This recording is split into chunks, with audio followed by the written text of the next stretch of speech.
오늘 함께 은혜 나눌 말씀 마태복음 6장 9절부터 13절까지입니다. 우리 같이 봉독하시겠습니다.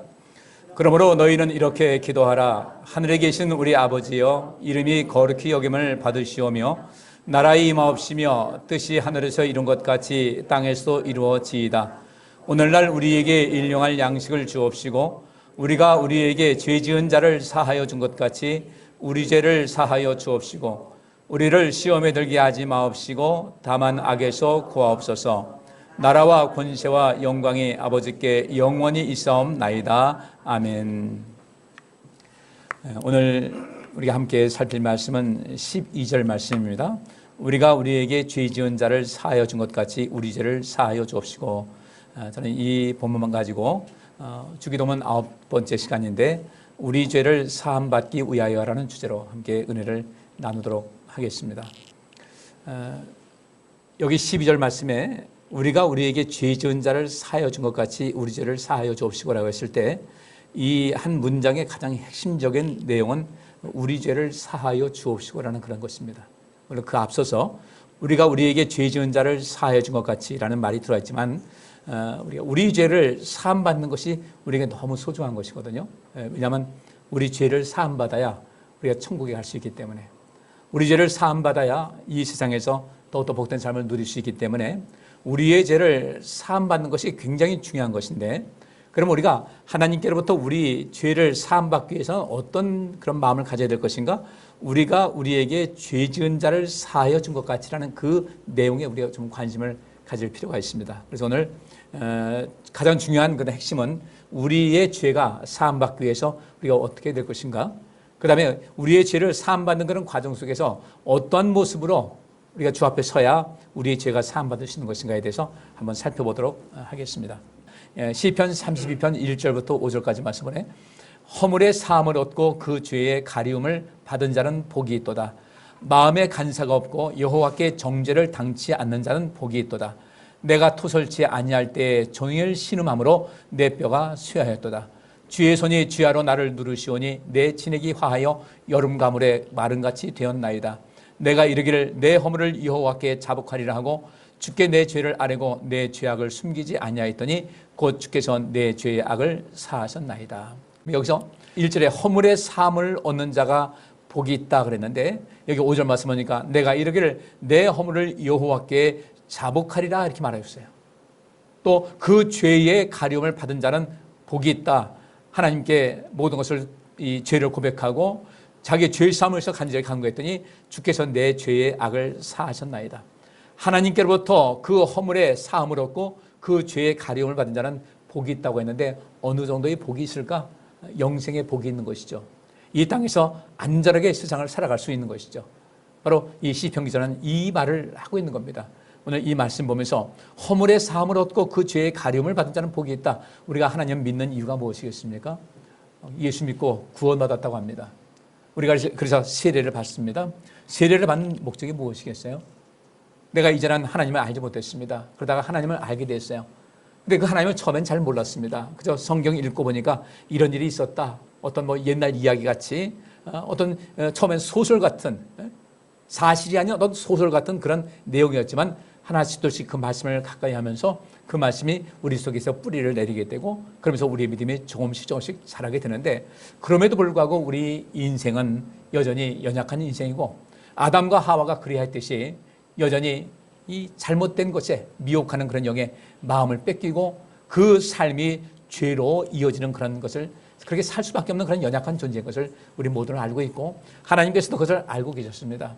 인간은 절대로 자기의 의지를 가지고 하나님의 구원에 이룰 수 없다는 것을 하나님께서는 아셨습니다.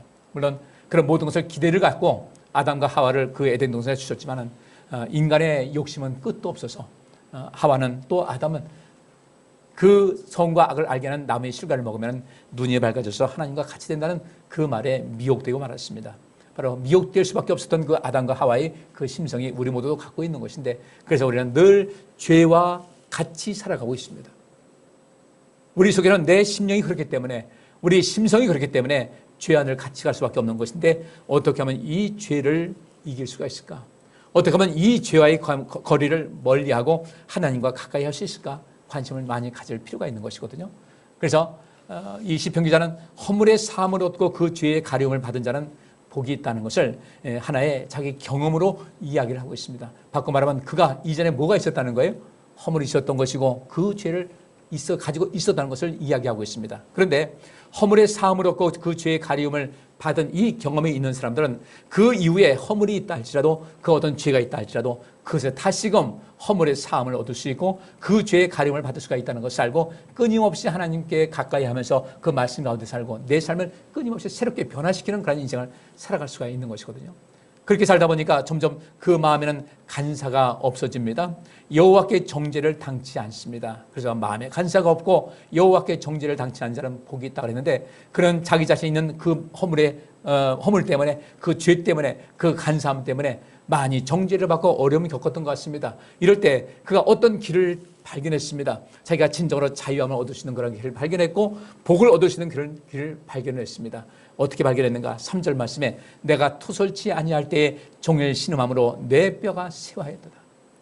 하나님 앞에 나의 그 허물과 나의 죄를 고백하지 아니하고 숨기고 그렇게 이리 피하고 저리 피하고 할 때 그러나 그 죄가 나를 그렇게 한다고 해서 없어지는 것도 아니고 숨겨지는 것도 아니고 그래서 하나님 앞에 이 내 속에 있는 모든 죄를 내게 있는 죄와 내 마음에 있는 죄를 주님께 고백을 하고 어떤 살 길을 찾아야 할 텐데 그렇지 않고 인간적인 방법으로 감추고 덮고 피해가려고 할 때 삶 자체가 종일 신음할 수밖에 없었고 그 뼈가 쇠할 수밖에 없었다. 그런 가운데 하나님께서 계속해서 그를 온전케 하기 위해서 그를 계속 누르십니다. 주의 손이 주야로 나를 누르시오니 내 진액이 화하여 여름 가물에 마른같이 되었다. 내 육신도 쇠하게 되고 내 심령도 바짝 마른 상태가 되었어요. 그래서 그는 이렇게 하나님께 다시금 고백합니다. 내가 이르기를 내 허물을 여호와께 자백하리라. 내 허물을 여호와께 자복하게 되면 하나님께서 어떤 길을 허락해 주지 않겠나. 그전에는 피하려고 했고 덮으려고 했고 숨기려고 했지만 그것이 안 통하는 것을 알았습니다. 왜 하나님께서 이렇게 계속 고통을 주실까? 이제는 한 번도 하지 않았던 그 길은 무엇일까? 여호와께 내 허물을 자복해야 되겠다 하고 주께 내 죄를 아뢰고 내 죄악을 숨기지 아니하였더니 곧 주께서 내 죄의 악을 사하셨나이다. 그 다음에는 어떻게 됐습니까? 신음할 일이 없었습니다. 뼈가 쇠하지 않았습니다. 진액이 화여 여름 가을에 마른같이 되지 않고 풍부한 물이 있는 것 같이 곡창지대 같이 아름다운 모습이 되었다는 것이죠. 그래서 이 주기도문에서 우리가 우리에게 죄 지은 자를 사하여 준 것 같이 우리의 죄를 사하여 주옵시고 하는 것은 바로 이 시편 32편에 있는 말씀하고 아주 너무 잘 이어지는 내용이에요. 우리는 하나님의 도우심 속에서 우리가 진정으로 허물의 사함을 얻고 죄의 가리움 받으면서 인생을 편안하게 살 수 있도록 당당하게 살아갈 수 있도록 이 죄와의 싸움에서 늘 이겨야 되고 죄의 문제를 날마다 극복하는 삶을 살아가야 될 줄 믿습니다. 그런데 이 속에서 우리가 우리에게 죄 지은 자를 사하여 준 것 같이 우리 죄를 사하여 주옵시고 이 속에는 굉장히 많은 메시지가 담겨 있습니다.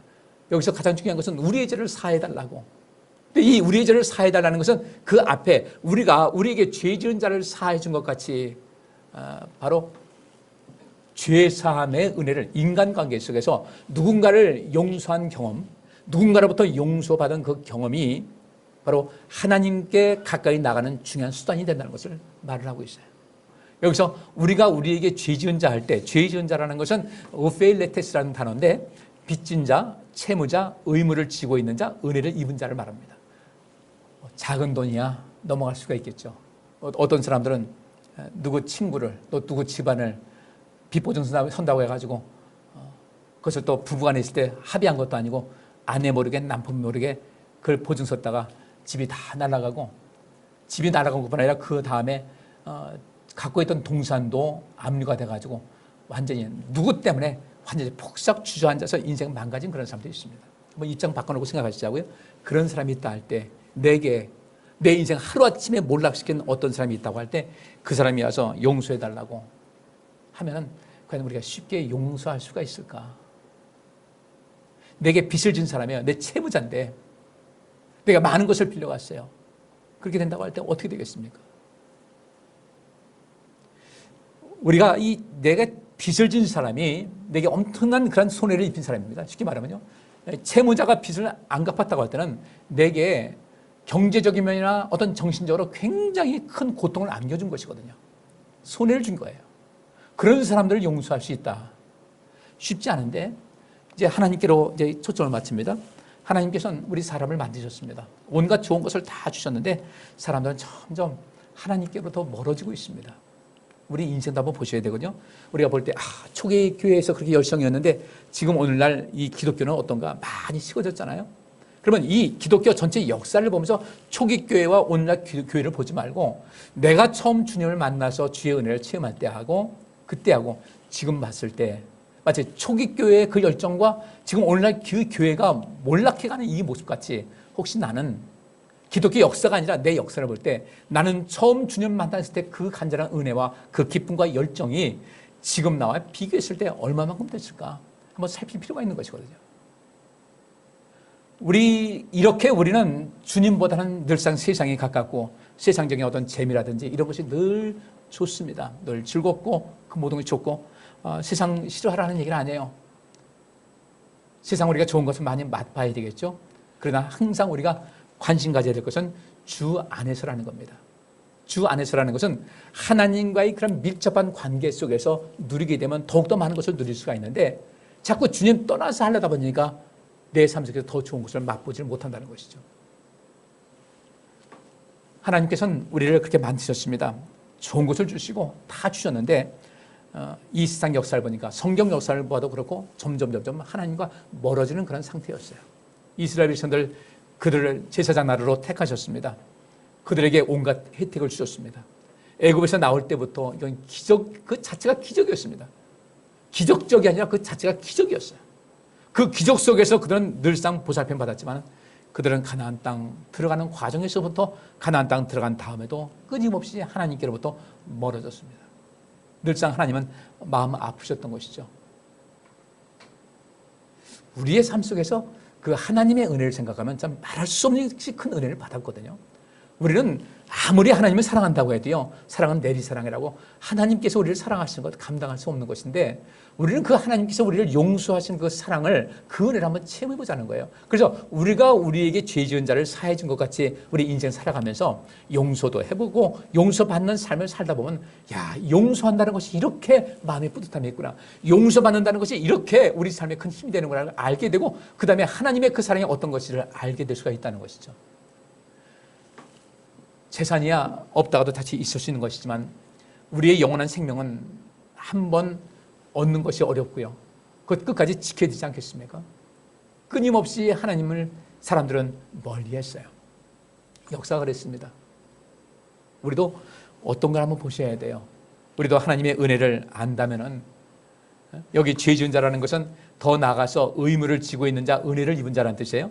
또 이 죄 지은 자라는 것은 여기 이 오펠레테스라는 단어가 신적인 규례를 어기거나 법을 어긴 것에 대해서 신적인 규례는 무엇입니까? 율법을 말하는 것이죠. 율법이나 십계명을 어긴 것에 대한 대가로 반드시 치러야 할 것을 하지 않았어요. 감사를 드리지 않을 때에도 그 사람의 빚진 자가 되어 죄의적 참여나 죄의 해결을 해야 한다. 이 속건제와 속죄제의 의미가 그것이거든요.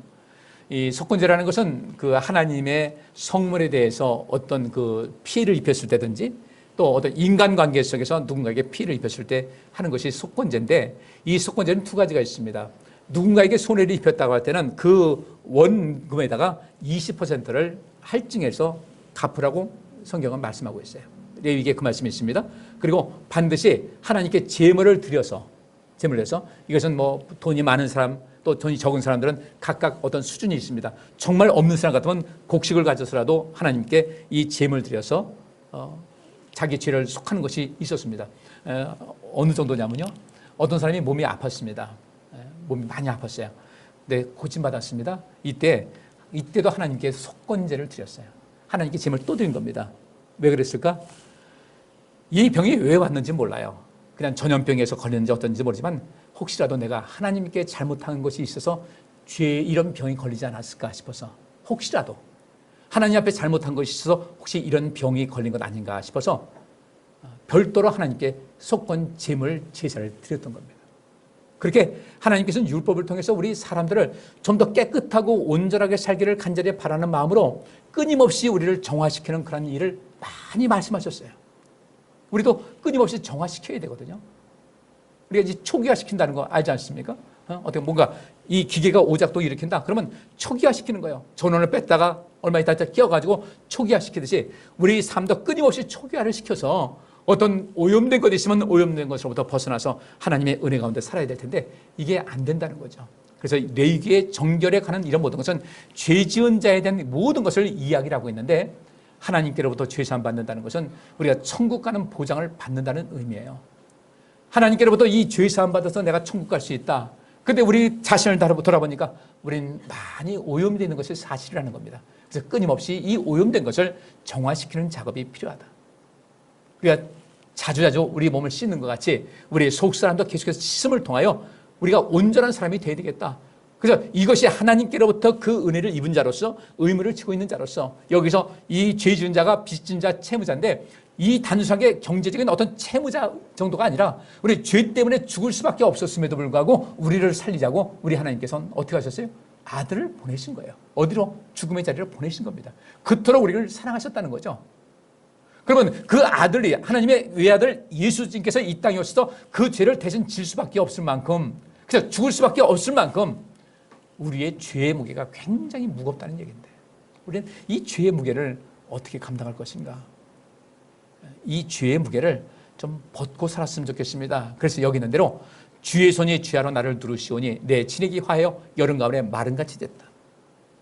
내가 하나님께 어떤 내 용서를 구하면서 하나님 제가 죄인입니다. 제가 잘못했습니다. 하고 내가 입으로 토해내면서 그 말을 하면서 인생을 살게 되면 종일 신음할 일이 없고 내 뼈가 쇠할 일도 없는데 이제부터는 우리 하나님 앞에 솔직한 그런 마음으로 가까이 다가서서 나의 죄를 말씀드리고 뭔가 내 삶 속에서 변화되지 않는 그 부분을 어떻게 하면 이것이 변화될 수 있을까? 하나님의 도우심을 받는 그런 삶이 필요할 줄 믿습니다.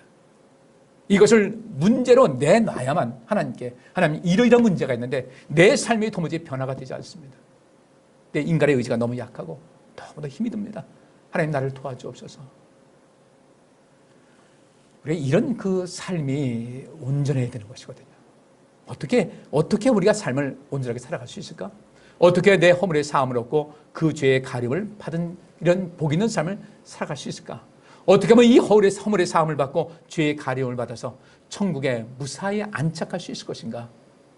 이제부터는 우리 안에 있는 죄성을 살펴보고 이제 우리 인간관계 속에서 서로 용서를 주고 용서를 받는 이런 삶을 경험을 해야 될 것 같습니다. 요한일서 1장 6절부터 10절까지 보니까 만일 우리가 하나님과 사귐이 있다 하고 어두운 가운데 행하면 거짓말을 하고 진리를 행치 아니함이거니와 저가 빛 가운데 계신 것 같이 우리도 빛 가운데 행하면 우리가 서로 사귐이 있고 그 아들 예수의 피가 우리를 모든 죄에서 깨끗하게 하실 것이요 그랬어요. 하나님과 사귐이 있다고 하면서 어두운 가운데 행하고 거짓말을 하고 진리를 행치 않는다는 것은 하나님과 사귐이 없다는 거예요. 우리 하나님께서 하나님께서 빛 가운데 계신 것 같이 우리도 빛 가운데 행하면 우리가 서로 사귐이 있다. 이 사귐이라는 것은 코이노니아입니다. 코이노니아.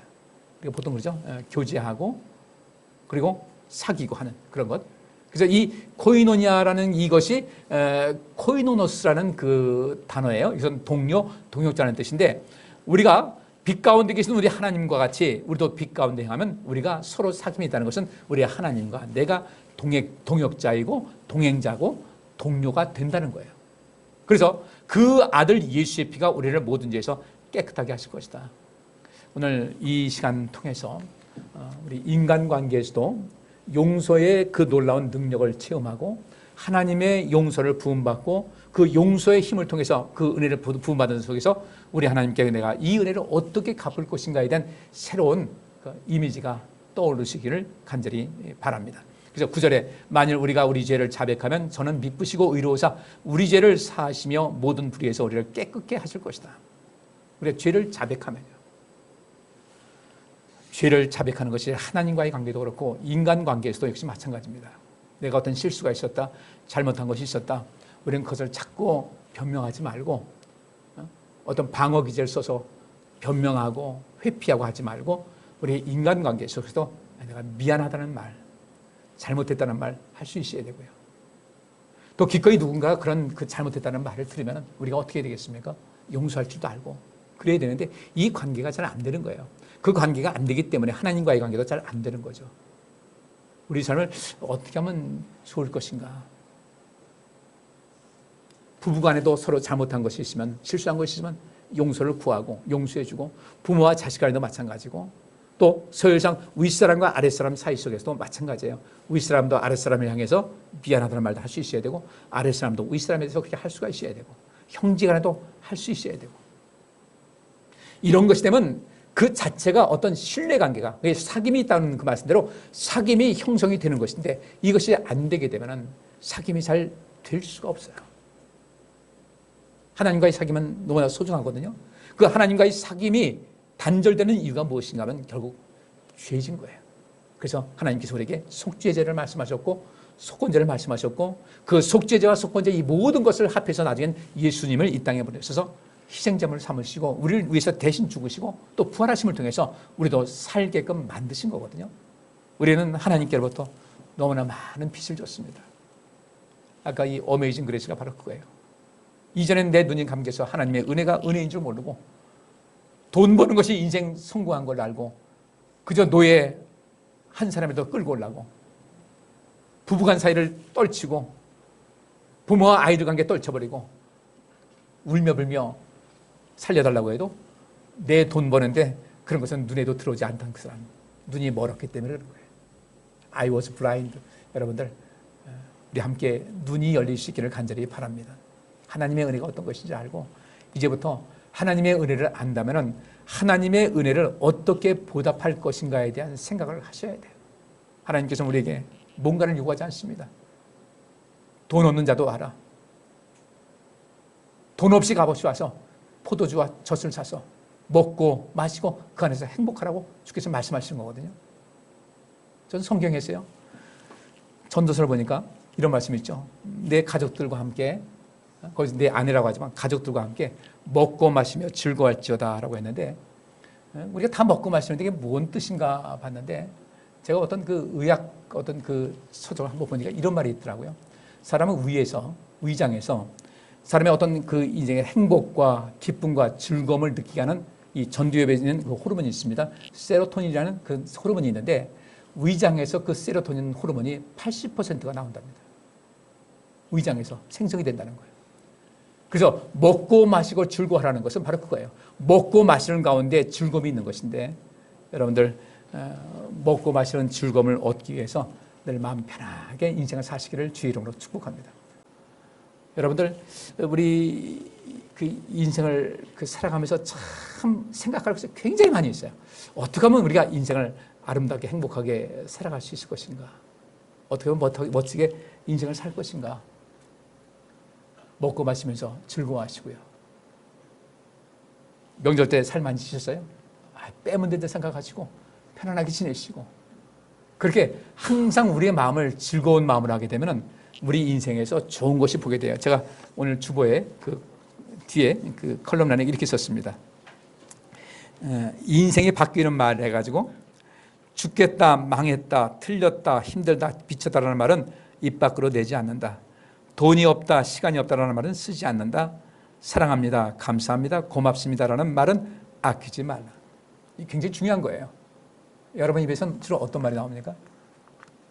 하나님과의 관계가 원만하게 되면요, 나도 모르는 사이에 하나님께서 우리에게 놀라운 은혜를 허락해 주십니다. 여러분들 밥 먹고 나서 그 밥 먹은 이런 모든 것이 어떻게 영양분으로 가는지 알고 계십니까? 모르죠. 우리 이 장은요, 위장, 이 먹는 것부터 시작해서 모든 소화기관은요, 마치 녹즙기 같더라고요. 녹즙기는 뭐 짜면 나중에 껍데기만 나오잖아요. 바짝 마른 거 나오지 않습니까? 우리 장이 그렇더라고요. 위에서 소화시키고 녹이고 해가지고 장으로 내려보내면 그 속에서 이것이 액체라고 나오는데, 이게 글루코스라고 그러는데, 이 글루코스가 액체같이 쭉 나가면서 그 장을 통과하면서 그 장에 연결된 혈관으로 다 흡수돼가지고요, 여기서 뭐 탄수화물도 소화가 되고 단백질도 그렇고 비타민도 그렇고 온갖 것이 다 소화가 되는데, 이 장이 건강하면 그래서 모든 것이 좋다.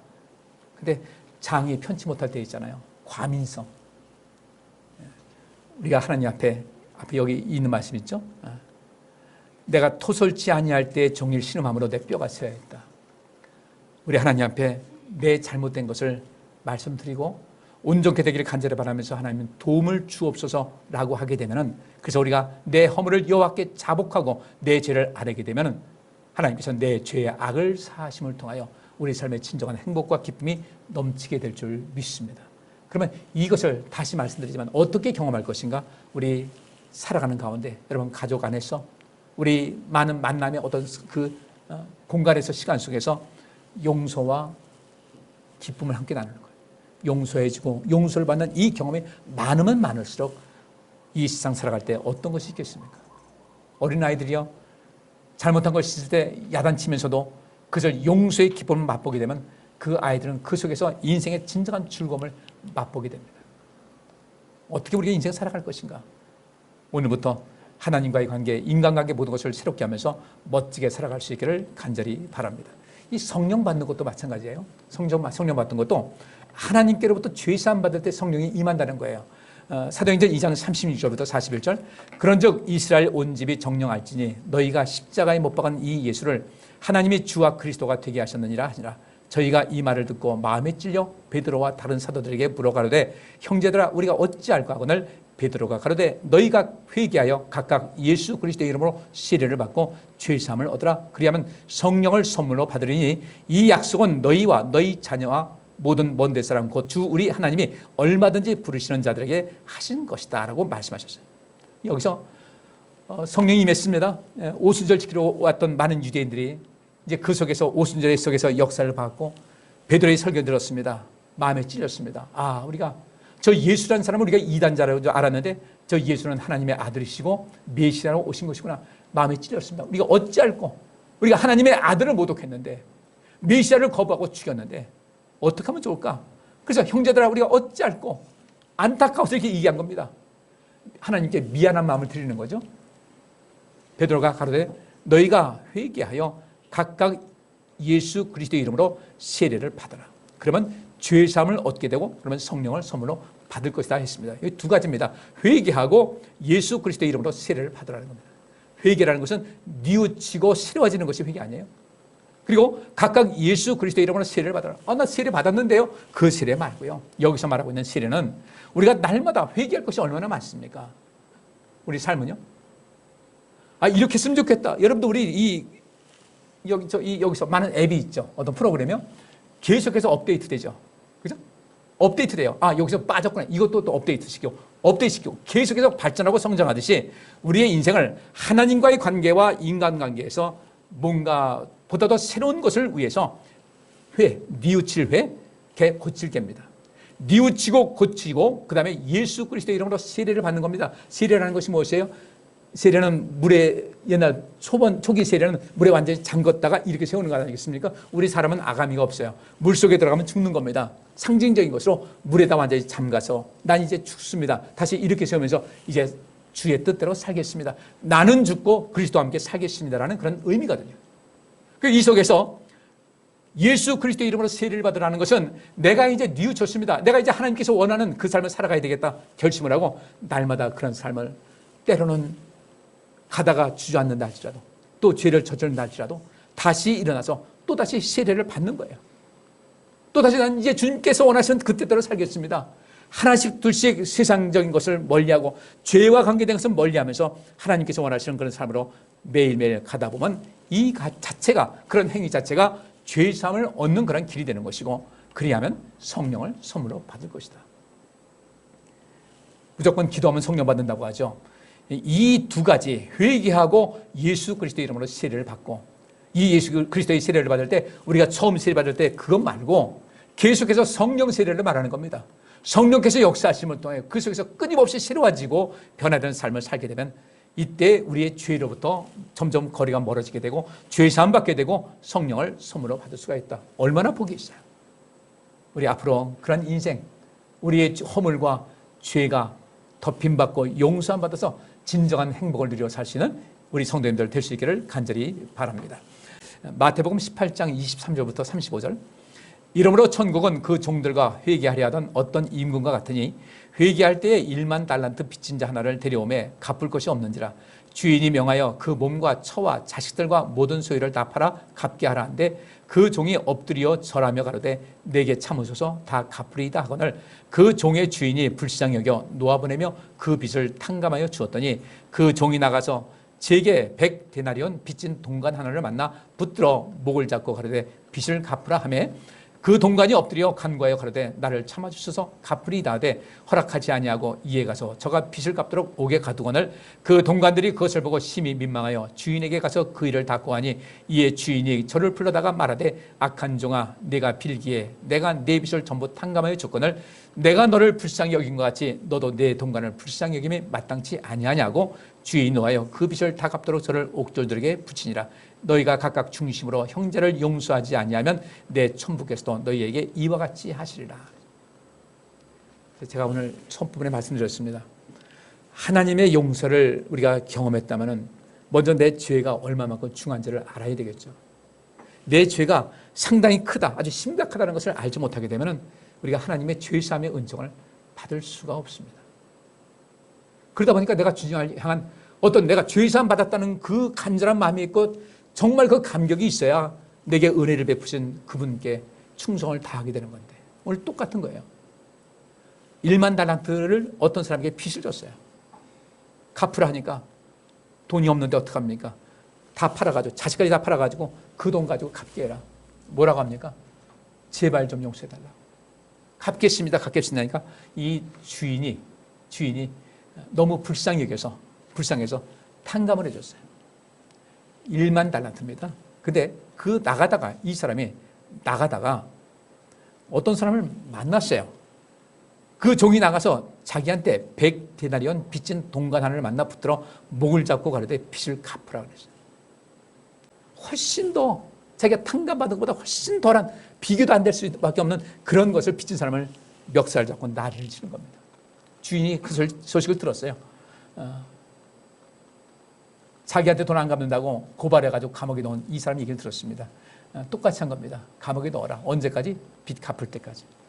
그러면서 주께서 하신 말씀이 각각 중심으로 형제를 용서하지 아니하면 내 천부께서도 너희에게 이와 같이 하시리라. 저는 오늘 우리 성도님들에게 이것 좀 부탁하고 싶어요. 내가 하나님 은혜 감사합니다 할 때 그 감사하다고 하는 그 은혜가 어떤 것인지를 한번 곰곰이 생각해 보시면 좋겠습니다. 은혜 주심을 감사합니다. 내가 하나님께 받은 은혜가 뭐지? 어떤 것일까? 좀 생각해 보고 그 은혜를 우리가 정말 뼈저리게 안다면 우리 용서하는 거, 용서를 구하는 거 그렇게 별로 어렵지 않을 것 같아요. 하나님께로부터 용서를 체험한 사람들은 누군가에게 용서 구하는 거 충분히 합니다. 상대방이 받아주고 안 받아주고 그 사람 문제고 내가 용서를 구하는 거 할 수 있고요. 누군가에게 용서를 베푸는 것도 그리 어려운 문제 같지는 않습니다. 다만 내가 하나님께로부터 어떤 은혜를 받았는지 그 은혜가 어떤 것인지를 내가 확실하게 규명되지 않다 보니까 그 은혜가 추상적인 개념이 되고 나 은혜 받았습니다. 용서 받았습니다. 그냥 추상적인 거예요. 생각 속에 있는 것이고 그것이 절실하게 느껴지지 않는 어떤 것이 있다는 것입니다. 한번 내가 하나님께로부터 받은 내가 결코 잊지 못할 하나님의 은혜가 어떤 것인가? 인간관계 속에서도 내가 인생을 살아가는 가운데 누군가에게 은혜를 받았는데 이 은혜가 내 삶 속에서 정말 내가 평생 가도록 잊지 않는 어떤 은혜가 있다는 거 한번 생각해 보시고 그런 것이 있는가 생각해 보시고 그렇게 은혜를 받았는데 그 은혜를 지금까지 기억하고 있는지 팽개쳤는지 한번 보시고 또 내가 누군가에게 은혜를 베푼 것이 어떤 것이 있을까? 다 이렇게 한 조합으로 이루어지게 됩니다. 조합으로요. 하나님의 은혜를 아는 사람은 인간관계에서도 은혜를 기억합니다. 인간관계에서의 은혜를 아는 사람은 하나님의 은혜가 어떤 것인지를 대충 더 추론할 수가 있습니다. 더 많이 확장될 수가 있습니다. 우리 이 은혜 잊지 마시고요. 특별히 하나님 은혜 잊지 마시고 하나님께 더 충성하시면서 하나님 앞에 더 큰 열정과 사랑하는 마음을 가지고 인생을 사시고 그리고 누군가 여러분에게 용서를 구한다면 그것이 봤을 때 용서를 구하면 용서하시기 바랍니다. 무조건 용서 아니에요. 하나님께서도요. 회개하고 또 세례받는 사람에게 성령 주신다고 하듯이 하나님께서 용서를 어떤 사람인가? 회개하고 자기의 죄를 고백하는 사람이에요. 허물을 토해내고 자기의 죄를 고백하는 사람들에게 이 모든 자유함을 주는 것 같이 우리는 이 용서가 너무 값싼 것이 되면 안 돼요. 용서는 값싼 것이 아닙니다. 굉장히 가치 있는 겁니다. 누군가 용서를 구할 때 용서하시라는 거예요. 용서를 구하지 않는데 내가 용서할게, 아무것도 의미가 없는 겁니다. 예수를 믿는 사람에게 영생이 보장되는 것이지 다 용서하시는 것 아니에요. 예수를 믿으면서 내가 예수님 믿습니다, 내가 죄인인 것을 고백합니다, 이렇게 할 때 구원이 있는 것 같이 우리도 누군가 용서할 때 그런 단계가 필요한 것이고요. 또 누군가에게 용서를 구할 때도 자세하게 이러이러한 것에 대해서 내가 미안하다고 용서하시기 바랍니다 라고 이야기를 하게 되면 다 통하게 되어 있습니다. 오늘 이 말씀 결국 이제 이 율법에서의 사랑을 말하고 있는 것인데, 하나님 사랑과 이웃 사랑인데 이 모든 것이 잘 이루어져서 오늘 이 내용이 굉장히 좀 폭넓고 깊이 되어 있어서 다 말씀드리지 못하지만 오늘 제가 드린 이 말씀을 마음판에 새기시고 곰곰이 생각하시면서 내가 하나님께로부터 어떤 은혜를 받았을까? 내가 은혜를 받았다면 그분께 어떻게 내가 보답을 했을까? 나는 인생 살면서 내가 누구에게 어떤 은혜를 받았을까? 부모님의 은혜도 그렇고 다 있지만 어떤 은혜를 받았을까? 나는 또 사람들에게 어떤 은혜와 용서를 베풀었을까? 한번 보시면서 우리의 삶을 하나님께서 보시기에 좀 알차고 멋지고 하나님께서 자랑하실 만한 그런 인생길을 계획하시고 살아갈 수 있기를 간절히 바랍니다.